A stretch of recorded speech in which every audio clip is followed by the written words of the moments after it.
Peggy Scott Adams, often referred to as the Little Lady with a Big Voice, began her professional career in 1968 by collaborating with JoJo Benson to record 3 consecutive million sellers, Lover's Holiday, Pickin' Wild Mountain Berries, and Soul Shake. She later gained success as a solo artist by recording with several major record labels. Peggy has toured the U.S. and Europe, playing such venues as the famed Apollo Theater, Madison Square Garden, the Howard Theater, the Spectrum, and the list goes on.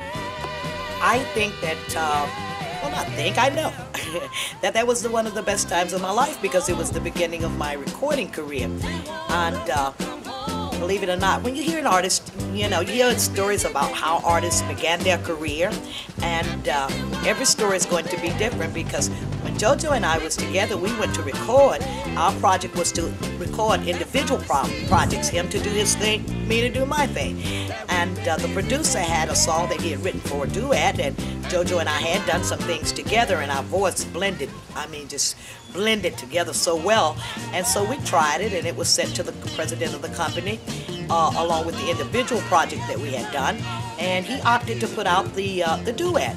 And thus history was made because Lover's Holiday was a million seller, followed by Pickin' Wild Mountain Berries and Soul Shake, which was also a million seller. Yes, I consider myself to be blessed because my music has crossed over racial, ethnic, and religious barriers. I've had the chance to travel to Europe. I've been to the Orient. I had the pleasure of performing in Japan, and I find that culture to be so interesting. The people there were just so overwhelmed by the talents. As a matter of fact, I went there as to do a birthday party for a big fan of mine. This lady was like 85 years old, and her favorite artist in all the world was Peggy Scott. I love Japan. I've also had the chance to go to Paris to perform in Paris, France. And music is a universal language. Thank God. That is something that unites us. There's so many things that we find that separates us, but music is that one thing that I know that crosses all cultures, all barrier, and it is indeed the universal language. After moving to the West Coast in the early 80s, Peggy married Robert L. Adams Sr., a successful politician and businessman, and thus decided to take a temporary hiatus from her musical career. I've been singing all of my life, ever since I was knee-high to a duck. And I started singing in the church as most African-American artists do.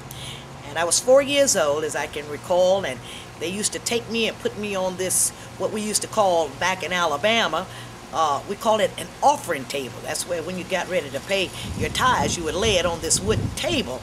And they would set me on that table, and I would sing, "Give Me That Old Time Religion," and they tell me that I would sing it like I had the conviction of a 30 or 40-year-old, and thus the beginning of my singing career. My ambition was never to be a recording artist or to make singing a livelihood or a career. I always wanted to be a school teacher, but after graduating from high school, the opportunity came whereby I was able to travel with Benny King. You remember Benny King, Stand By Me, and all of the other great hits that he had with the Drifters. And I was a female vocalist for Benny and went on the road and stayed for about a year. In 1990, after a lengthy showbiz absence, Peggy was invited to do studio work with the late, great Ray Charles. After recording demo material for another female artist, Peggy received another phone call from the genius himself informing her that he could not resist the chemistry that he felt for her strong performance and would like to include the duet, Back to Love, with her on his Would You Believe project. He could not resist calling her a second time to collaborate with him on If You Give Me Your Heart on his Strong Love Affair project. My having the opportunity to work with the genius Ray Charles has got to be, one of the highlights of my career.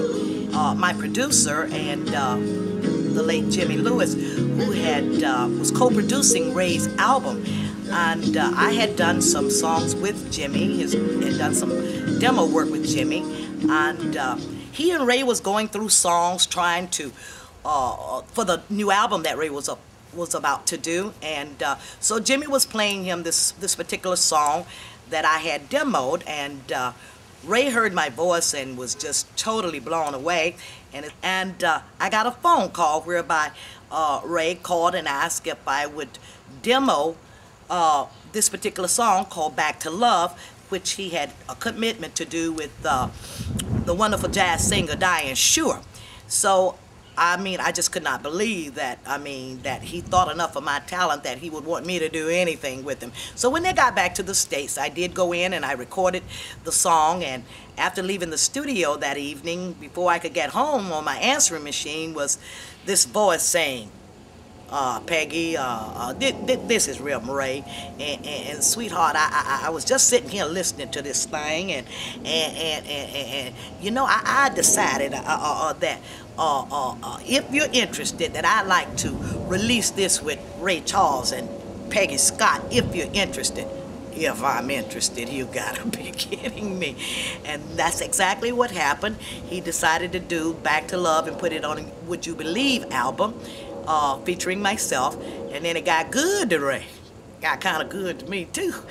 That he called me back and we collaborated again on the subsequent album, which was Strong Love Affair, and I did a duet with him called If You Give Me My Heart, and by far that's got to be one of the highlights of my career. Just an awesome artist, but more so just a great human being, Ray Charles, and he will be sorely missed. In 1996, the late Jimmy Lewis ignited her phenomenal comeback with the Grammy-nominated album Help Yourself, which contains a smash hit, Bill. It was the most controversial, most talked about, and most requested song of 1997, prompting interviews with major print media and television shows such as The Oprah Show, CNN, Showbiz Today, and Fox television stations.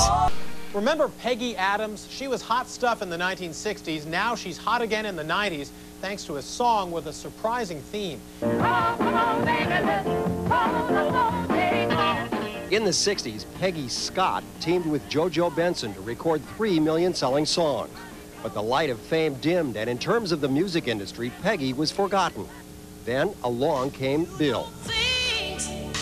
They're not always what they appear to be.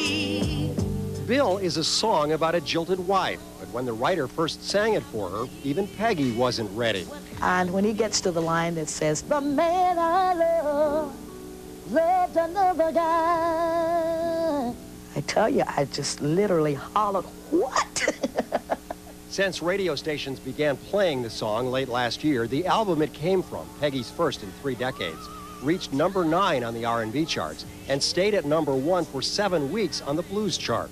Next month, Peggy will play the Apollo in New York, 29 years after last headlining there. Her powerful vocal performance on Bill impressed movie producers Martin Scorsese and Clint Eastwood so much that they included her in the 2003 documentary Martin Scorsese Presents the Blues, and the 5-set CD collection of 120 greatest blues renditions of all times.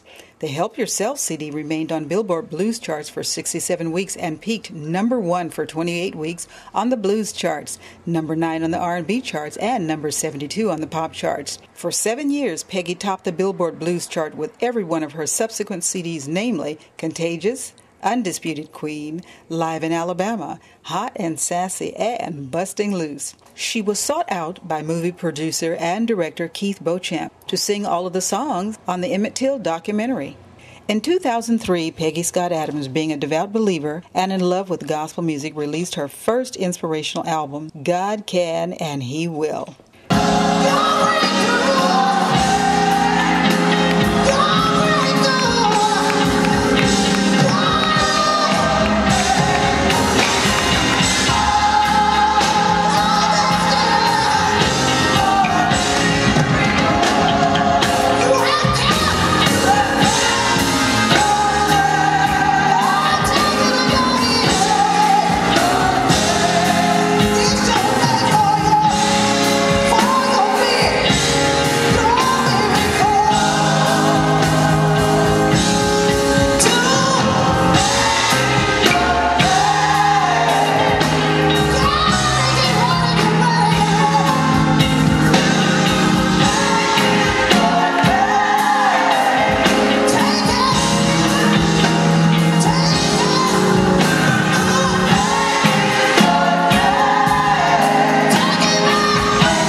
my roots are gospel. My mom was a gospel promoter.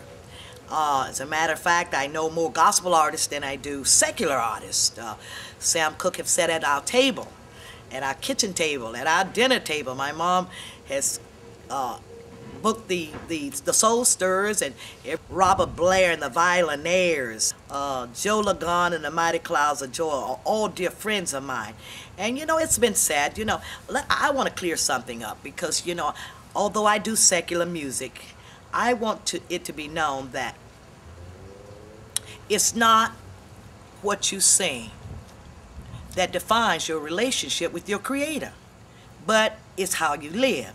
And I'm a firm believer that my singing Bill or Getting What I Want or any other secular song is going to send me to hell no more than me singing Amazing Grace and God Can and God Will is going to send me to heaven. It's all about how you treat your fellow man.